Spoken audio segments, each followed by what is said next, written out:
NK나우 전태우입니다. 최근 완공된 평안북도 신의주의 25층 원형 아파트의 모습입니다.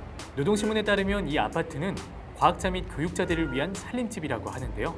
그 외 입주민의 절반 정도는 사비를 털어 이곳에 들어올 수 있다고 합니다. 그런데 이 아파트에 실내 등이 들어온 곳이 그렇게 많지 않습니다. 건물을 완공했음에도 이같이 비어있는 이유는 무엇일까요? 이 아파트는 중국 단둥시가 훤히 보이는 압록강변에 위치해 있습니다.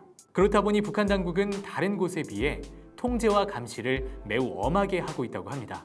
이 때문에 아파트를 구입한 일부 돈주와 간부들이 입주를 꺼리고 있다고 하는데요. 비교적 자유롭게 외부 문화를 접하고 있는 간부와 돈주들은 이 아파트에 들어가면 한국의 드라마나 영화를 맘대로 볼 수 없을 뿐만 아니라 국경 지역과 통화도 할 수가 없다고 하네요. 결국 이들은 자유롭게 지내고 싶어 하기 때문에 입주하지 않는 것이라고 합니다. 또 당초 아파트 구매가 거주 목적이 아닌 시세 차익을 노린 투자 차원이라는 점도 하나의 주요한 원인이라고 할 수 있는데요. 이와 관련해 일부 돈주들은 실거주를 하지 않는 행위에 대한 처벌을 우려해 대리 입주를 시키는 경우도 있는 것으로 전해졌습니다.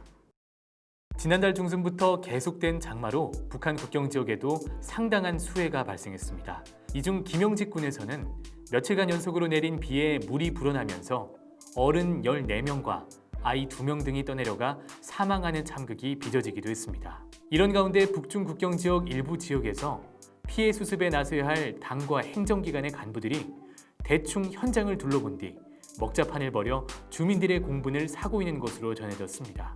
수해 피해가 발생한 다음 날 오전, 군 당위원장을 비롯한 주요 간부들이 현장에 몰려오고는 사태를 수습한다며 도로와 하천 정리, 제방 쌓기 등을 노동자들과 주민들에게 시키고 이내 자리를 뜬 것으로 알려졌습니다. 이후 이들은 돼지를 잡아 먹자판과 술판을 벌였다고 하는데요. 주민들은 삽자루 한 번 앉은 사람들이 차를 타고 멀리서 둘러만 보고도 큰일을 한 것처럼 돼지를 때려잡아 먹자판을 벌이고 달아났다. 이들이 도대체 인민의 충복이 맞느냐며 울분을 토해냈다고 합니다. 코로나 바이러스의 수해까지 발생해 고통이 가중되고 있는 상황에 간부들까지 주민들을 괴롭히고 있습니다. 지금까지 NK나우였습니다. 시청해주신 여러분 감사합니다.